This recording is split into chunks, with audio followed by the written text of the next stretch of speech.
ایرانی جو supreme leader ہیں مجتبیٰ خامنائی، ان کا سٹیٹمنٹ بھی آیا.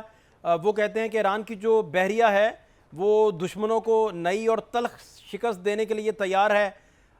دوسرا انہوں نے کہا کہ ہم نے منع کیا تھا کہ آپ ناکہ بندی جو ہے اسے فوری ختم کریں، اور اس ناکہ بندی کے نام پر جو قذاقی کا سسٹم ہے وہ اس میں چل رہا ہے.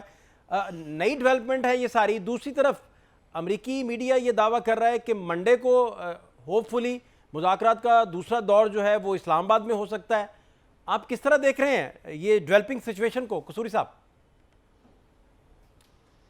دیکھیے، یہ ڈیولپنگ سچویشن ایسی ہے کہ اس کے دو ہی طریقے ہیں. ایک تو دیکھا جائے کہ نارمل ڈپلومیسی کیسے کنڈکٹ کی جا سکتی ہے.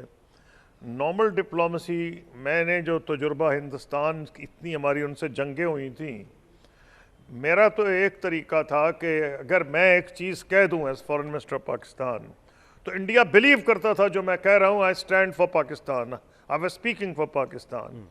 اور جو ہمارا ان سے فریم ورک اگریمنٹ کشمیر پہ ہوا تھا، وہ اس لیے ہوا تھا کہ ہم کوئی پبلک بات نہیں کرتے تھے. ہم نے جو کام کیا اور ایک دوسرے پہ اعتبار تھا. یہاں ہر چیز ہی پبلک ہو رہی ہے، پبلک ڈپلومیسی ہو رہی ہے. وہ اپنے مڈ ٹرم الیکشن کا کر رہے ہیں. جو مڈ ٹرم الیکشن کے لیے وہ کریں گے تو ایران بھی وہاں سے جواب دے گا، ان کا اپنا پولیٹیکل سسٹم ہے. تو کیا بنیادی مفادات کیا ہیں دونوں پارٹیز کے، ایک تو وہ دیکھ لیتے ہیں.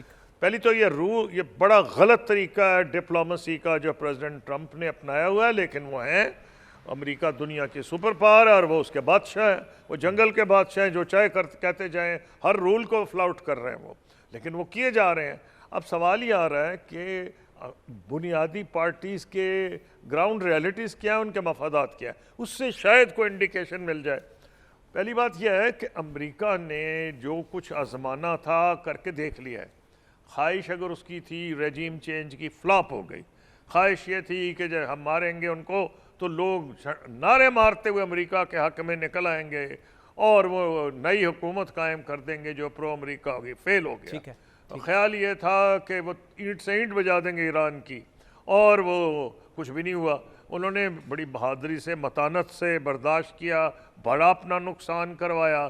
ان کی پوری لیڈرشپ وائپ آؤٹ ہو گئی. لیکن انہوں نے پہلے تیاری کی ہوئی تھی. جو لوگ ایرانیوں کو نہیں جانتے ان کو یاد رکھنا چاہیے کہ عراق کے خلاف کتنے سال وہ لڑے ہیں، 12 سال، اور انہوں نے بہت نقصان اٹھایا. لیکن انہوں نے، حالانکہ اس وقت عراق کو بیک کر رہا تھا، آج کی کہانی نہیں. آج تو عراق افیکٹولی، اور عراق کے لوگ ان کے ایلائز ہیں، ایران کے دشمنی تھی. سارے عرب گلف سٹیٹس ان کی مدد کر رہے تھے، امریکہ ان کی مدد کر رہی تھی، یورپ ان کی مدد کر رہا تھا. ان کی جو صدام حسین ہیں، اس وقت انہوں نے نہیں گھٹنے ٹیکے تھے.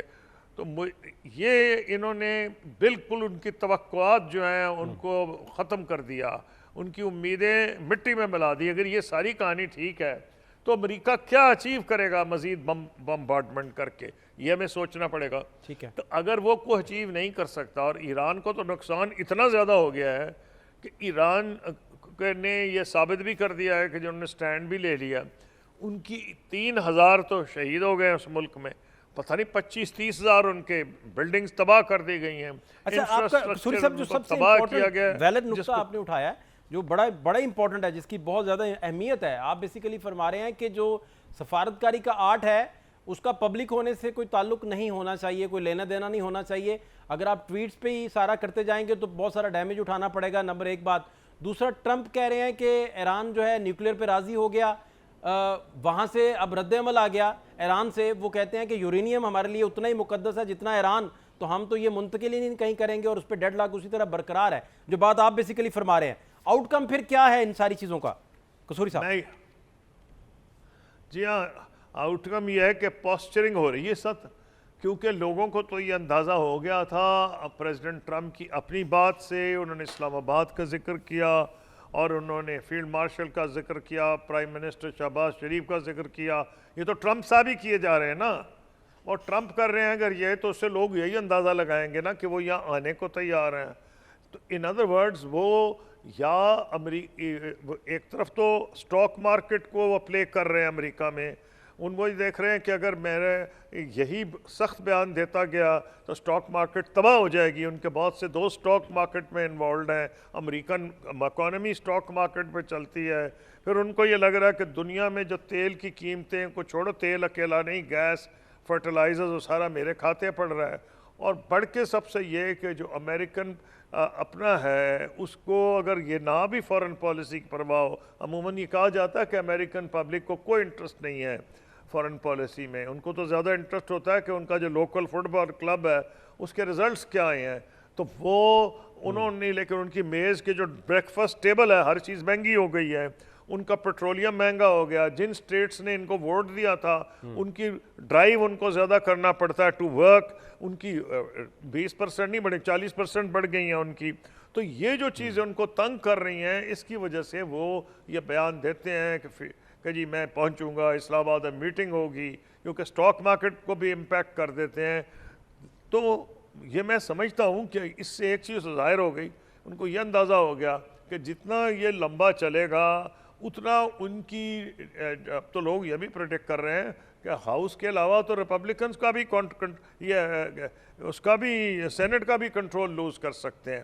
تو یہ ایسے پریشرز ہیں جو ان پہ پلے کر رہے ہیں.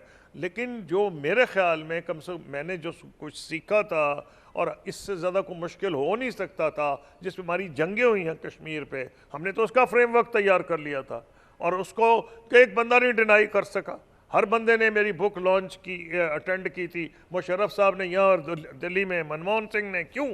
کیونکہ جو میں نے لکھا تھا سچ لکھا تھا, جو بولتا تھا سچ لکھتا. یہاں تو پتہ ہی کوئی نہیں کہ بول کیا رہے ہیں, کریں گے کیا. لیکن جو گراؤنڈ ریالٹی تو نظر آ رہی ہے نا, کہ مڈ ٹرم الیکشنز آ رہے ہیں, ساری دنیا کی اکانومی داؤ پہ لگ گئی, اور امریکہ کو آئرلینڈ نہیں ہے. اگر دنیا کی اکانومی داؤ پہ لگے گی تو امریکہ کی اکانومی بھی داؤ پہ لگ جائے گی. اور وہ چائنا اور امریکہ دو ایسی پاورز ہیں دنیا میں جو ساری دنیا کے ساتھ انٹیگریٹڈ ہے ان کی اکانومی.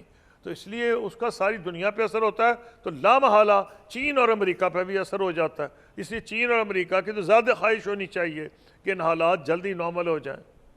اچھا, دوسرا قصوری صاحب, جو پاکستان کی بیچ میں رول ہے اور جس طریقے سے پرو ایکٹیو رول ہے, بیسیکلی آپ نے اپنی ساری لائف میں اسے پورے بڑے اچھے سے کور کیا, بڑا اچھا لکھا بھی.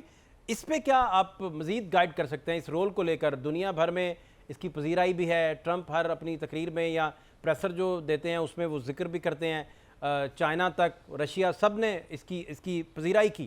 ادھر ترکیہ میں بڑا کھل کے ڈسکشن ہوا. آپ اسے کس نظر سے دیکھتے ہیں؟ میں ایز اے پاکستانی دیکھتا ہوں, کسی پارٹی کی مجھے کوئی پرواہ نہیں. میں یہ بھی نہیں دیکھتا ایز فارمر فارن منسٹر, مجھے ایز اے پاکستانی بہت خوشی ہے کہ پاکستان کو یہ فخر آج حاصل ہے کہ دنیا میں امن قائم کرانے میں اس کا بڑا رول ہے. ہم پہ تو پروپیگنڈا کر کے 20-30 سال ہماری اکانومی تباہ کر دی گئی. ہاں, state sponsor of terrorism, the most dangerous place in the world. یعنی ہمارے اتنا, یہ تو بڑی پازیٹیو چیز ہے. یہ تو بلینز آف ڈالرز اب اگر خرچ کرتے ہیں اس کے اندر اپنی تشہیر میں, تو وہ حاصل نہیں کر سکتے. تو میری ایک تو پاکستان نے یہ چیز اچیو کر لیا, and we should continue with this.